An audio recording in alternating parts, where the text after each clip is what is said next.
There is a new king on the road courses, and he hails from Dawsonville, Georgia. We're talking about Chase Elliott dominating today's race in the Charlotte Roval and taking home his fourth consecutive road course win in the NASCAR Cup Series. Welcome, ladies and gentlemen, to the MDK Racing Victory Stop Show.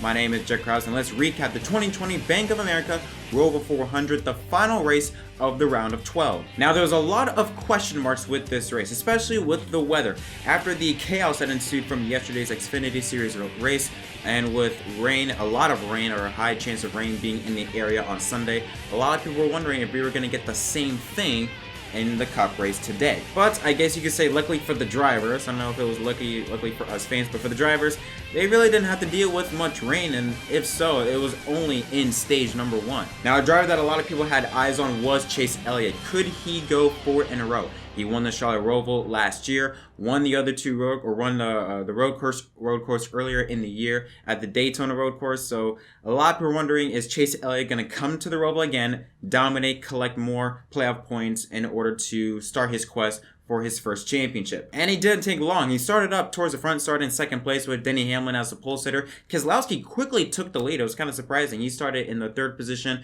He was able to scoop by past Hamlin and Chase Elliott while they were battling for 2nd place. But then very early on lap 8, Elliott would rally back because he fell back to 3rd at one point, quickly got back up front, took the lead from Keselowski, and was gone. Now, this was, I guess you could say, history-wise, because this was the first time that they started a Cup race in the rain, because it was still very wet. They had to start the race on rain tires. So, as Rick Allen said so many times, for the first time in, since 1950 or whatever, how long it's been, NASCAR starts a race in the rain. Now, there were a couple drivers that were already making gains throughout the field. Clint Bowyer, who started 11th, moved his way up to 3rd place, and then you had Dillon, who started 17th, I believe, in on the race, quickly moved his way up to 4th spot. Now, he has a bit of experience compared to some of the other drivers around him because he has raced in the rain in the past a couple times back when he ran in the Xfinity Series. So he has some form of experience, but it was still quite a shock to see Dillon to gain so many spots and be in the top 5 and be competitive. And that's one of the beauties about racing in the rain, or at least in a condition like this, is that it's a great equalizer. Brakes really doesn't matter. Engine doesn't matter. How your car's built or aero-wise doesn't matter. It's all about the driver. And like I said, Clint Bowyer made his way up from start at 11th to 3rd place. Not surprised to see him start up there. Now, of course, because of the times we're in, there's going to be a competition caution.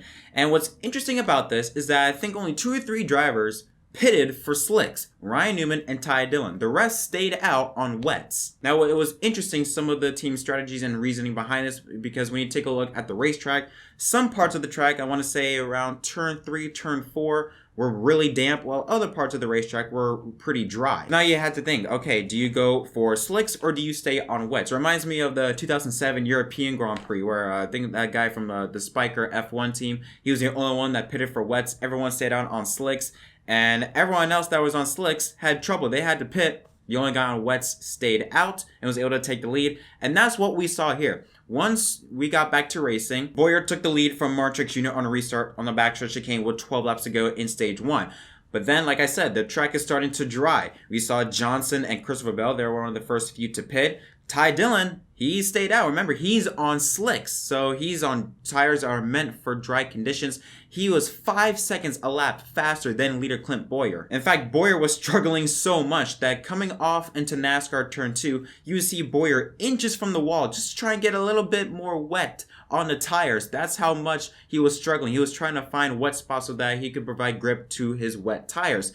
Dillon, on the other hand, he didn't need to worry about that. And with 5 laps to go, he was able to very fast catch up to the back end of the 14 car of Clint Bowyer and passes him on the backstretch chicane with 5 laps to go. So now, of course, when the track is dry and you're racing on wet tires, tire problem is going to become an issue. Bowyer was struggling so bad. He was basically limping the car to make it to the end of stage 1. Because remember, he's in a playoff issue. He's below the cut line. He needs to have a really good run if he wanted to propel himself into the round of A. So he was struggling, limping, trying to carefully bring the car home to stage 1 in order to still be able to get some stage points. And then you had drivers who probably made the decision to switch to slicks, probably wasn't the best option. Denny Hamlin just came off of pit road when he pitted for slicks, spins in turn 4, and then we had our first real caution of the day, and that's when John Nemechek spins in turn 6, backs it into the wall or to the tire barriers, and got stuck in the grass. And because of that, caution came out, which was in a way a lifesaver for Clint Bowyer, and that created a one-lap shootout with Ty Dillon winning the stage. And look at some of the drivers that finished in the top 10 of stage 1. I mean, you had Christopher Bell, Matt DiBenedetto, William Byron, Timmy Hill in 5th place, Ryan Newman in 6th. Now with Newman, he spun on the backstretch chicane earlier in stage 1, so for him to rebound to a top 6 finish, nice run for him. 7th place, Ryan Blaney. 8th, Joe Logano, the only playoff driver in the top 10. 9th, Bubba Wallace, and 10th, Eric Jones. And stage 1 was surprisingly pretty calm, aside from that incident between Hamlin and John Nemechek. It was pretty good racing, and I think the Cup drivers took notes from what we saw in the Xfinity race yesterday, even though it was in much worse conditions than today's race. Still, they probably took notes from that Xfinity race and said, hey, let's just be calm with it. Let's just get settled and get through the first stage before we start to race. Stage 2 started out with Christopher Bell taking the race lead with William Byron, who started 3rd. Very quickly was able to pass Christopher Bell for 1st place, even though when he entered into turn 3, his car went way wide into the outskirts. He was still able to hold on for the lead for Christopher Bell and took off. Now, even though there was not much chaos like what we saw in yesterday's Xfinity Series race, we saw a lot of drivers still have trouble staying on the racetrack. Brad Keselowski, who was running in the top 5, gets a big slide in turn 3 and stops right in front of Eric Jones and Matt DiBenedetto. 1 lap later, Christopher Bell, who was running in 2nd place, spins off of turn 4 all by himself, does not hit anything but keeps going.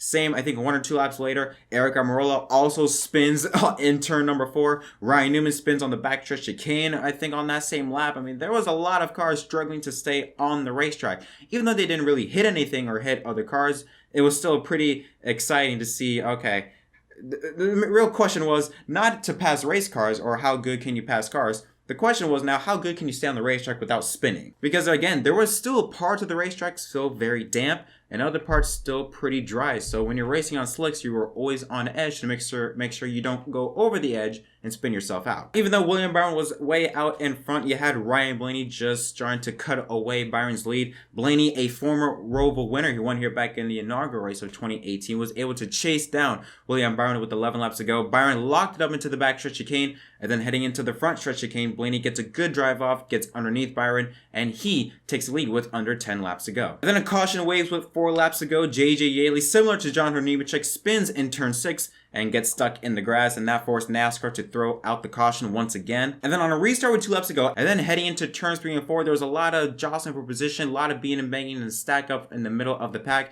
involving Kyle Busch and Clint Bowyer, who were in the middle of that mess. Both Busch and Bowyer made contact. They both hit with their tires. Busch's left front, Bowyer's right rear, and Busch cut a left front tire as a result of that. And remember, he cut a tire in turn 4. He has to limp the car all the way around the racetrack and then get onto pit road. That right there, I thought for sure would seal Busch's fate. I thought, okay, there's no way he can come back for this. I mean, he's too far back. He's, I think, 1 or 2 laps down when that took place, or by the time he got onto pit road. I thought he was done for. And then on that same lap, Denny Hamlin, who spun off of NASCAR turn 2, right in front of, I think, the 13 car, Ty Dillon, keeps it going, but was running in the top 12. And Hamlin he had a messy day, let's just say, to say the least. But up front, it was Ryan Blaney who won stage 2, 2nd place. This time we had a lot more playoff drivers. 2nd, Chase Elliott. 3rd, Christopher Bell. 4th, Martin Truex Jr. And 5th, Joey Logano. So stage 3 began with Chase Elliott, who was supposed to be the race leader. Unfortunately, he had to pit right as the green flag was about to wave, due to his pit crew not getting all lug nuts tightened on the left front tire during that last pit stop when stage 2 ended. On the same lap, in turn 6, once again, it was an absolute madness. The camera just pointed to Cole Custer sitting backwards on the racetrack. You then had Denny Hamlin just getting pile drive from the back end by the 53 car of James Davison, spins him around. Then you had Ty Dillon slow off of NASCAR turn 2, and Joe Logano nearly ran right into the back end of him. Another caution would come out with 45 laps to go, however, in the race, and it did involve Ty Dillon in turn 6 again. Camera just panned to him, just showing running backwards. He was stuck into the grass. He had to go into reverse and drive the car backwards in order to get out of it, but unfortunately the caution was already out at that time. 40 laps to go.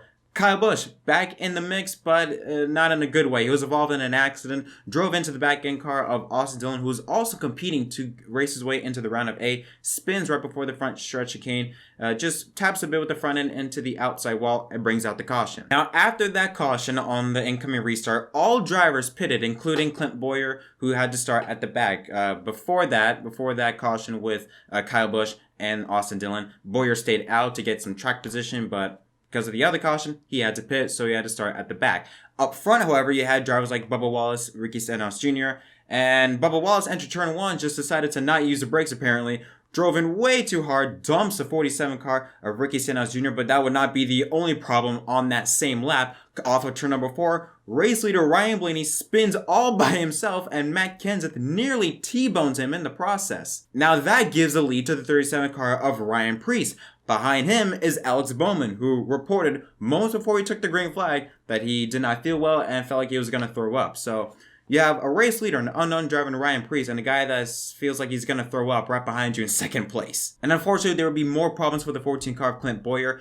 During that incident when Ricky Stenhouse Jr. spun in turn 1, that caused a huge stack up behind him, and Bowyer got his hood, or at least the front of his race car, pushed in, or crunched in, I should say, and he reported no power steering, or reported that something broke in the race car, was very frustrated, and it just added another block in his road to try and race his way into the round of 8, because Bowyer had a really good car, in my opinion, potentially even a race-winning car, or at least contend for the win.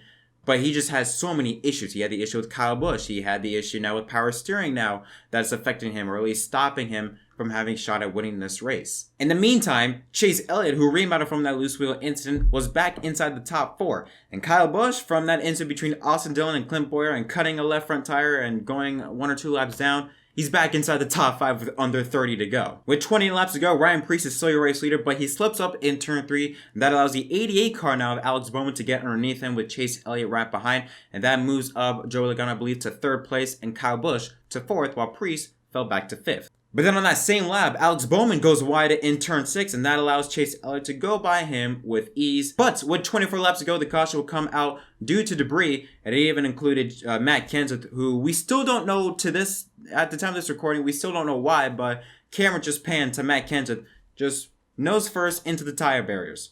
We don't know why, we don't know if he, the brakes locked up or what happened, but this race was absolutely crazy when stage 3 began. There was so much stuff happening. And also, this is very interesting to point out, rain is coming in the area. Because of all these cautions taking place, we knew rain was going to be part of at least in the area later in the day, around 6 or 7 o'clock. Well, with all these cautions dragging the race along, rain was starting to come in. With 24 laps to go, when that caution came out, pit stops ensued. Everyone except for Kyle Busch, Christopher Bell, and Denny Hamlin pit for tires and fuel. Now, in my opinion, I didn't understand why they went for that decision. I always felt like Kyle Busch could at least, maybe not go for the race win, but staying out on pit road at a track like the Charlotte Roval, old tires, especially when you're not topped off on fuel, to me, I thought that was a really bad decision, and it turned out to be a bad decision. So we restart with 20 laps to go. You had Kyle Busch out in front. Eric Jones also, he's another driver that stayed out in 2nd place. Hamlin 3rd, Christopher Bell in 4th. But very quickly, all eyes were on Chase Elliott. We knew he could get to the front. It was just a matter of time of when he'd be out in front. He very quickly took 4th place away from Christopher Bell. But then with 19 laps to go, Eric Jones gets underneath Kyle Busch off of turn number 4 and takes the lead off of turn 5. Right after that, Chase Elliott passes Hamlin and then passes Kyle Busch in NASCAR turn 2. And then on that same lap, Chase Elliott takes the lead away from Eric Jones in turn 5. Now, you have to understand, this is NASCAR. Doesn't matter how big of a lead you have, or doesn't matter how many laps to go there are in the race. It's not over until it's over. 12 laps to go, another caution comes out. Brendan Poole is stopped in NASCAR turn number 3. Then we restart with 10 laps to go, and Chase Elliott took off. You also had Ryan Blaney, who was able to recover from him spinning from the race lead earlier in the race. He was back inside the top 5. Just calamity took place, at least behind the race leader. You had Ryan Newman, who spun twice in a matter of 5 seconds. He spun in the front stretch chicane, and then moments after gets taken out by another driver in turn 1 and spins into the wall. On that same lap, you had 3rd and 4th place Mark Truex Jr. and Kurt Busch make contact in the backstretch chicane. Both spin out don't hit anything, but they keep going. But like I said, that was all behind Chase Elliott, who went into cruise mode and took home his third win of 2020, his fourth consecutive road course win. That is only second to Jeff Gordon, who holds the most road course consecutive wins with 6 from 1997 till 2000. And now let's take a look at the unofficial results from this race. To my right, to the left of your screen. So we had Chase Elliott winning the race, Joey Logano in second place, Erik Jones, a nice top 5 finish for him in third. Kurt Busch, he had a solid day. Even though he spun with 2 laps ago, he was able to get the car rolling very quickly and was able to hold on to a 4th place finish. 5th place is Ryan Blaney, 6th William Byron, 7th is the 19 car of Mark Truex Jr., 8th is Alex Bowman, 9th is Cole Custer, and right at the top 10 is Clint Bowyer. Now this was mighty impressive from Clint Bowyer. It doesn't matter what you say about him. What a drive by him. He lost power steering, had so many problems with his race car, and still drove his way to finish 10th. Obviously, when he got out of the race car, he needed medical attention, went to the infield care center for fluids or just to get the body back going because he had a really rough day. For him to finish in the top 10, that is... I mean, that's impressive. You just got to respect that. 11th is Kevin Harvick, 12th Tyler Reddick, 13th Jimmy Johnson, 14th Ryan Preece, 15th place is the 11th car of Denny Hamlin, 16th Eric Almirola, 17th Ricky Stenhouse Jr., 18th Brad Keselowski, 19th Austin Dillon, and 20th is Chris Buescher. Here's some other notables. 21st place is Bubba Wallace, 22nd Matt DiBenedetto, 23rd Ty Dillon, 24th Christopher Bell, 25th Daniel Suarez, 30th is Kyle Busch because he came up here with I think 2 or 3 laps to go. Like I said, when he stayed out, he was not, I think, completely topped off on fuel. He needed a pit, and it is so with around 3 or 2 laps to go. And 34th is Matt Kenseth. Now let's take a look at the playoff grid. This is the round of 8 heading into Kansas. Kevin Harvick, top of the board, plus 45. Second place is Denny Hamlin, plus 32. But right around here, Brad Keselowski, 3rd place, only a 13-point gap. Chase Elliott holds the final spot, 5 points ahead of Joey Logano. 6th is Mark Truex Jr., minus 10. 7th is Alex Bowman, minus 18. And Kurt Busch last, or at least 8th in the round of 8, minus 21. As for my thoughts on this race, I loved it. Great race. I really don't have much else to say. Obviously, I would have been happier to see more rain be a factor, at least have rain take place throughout the entire race.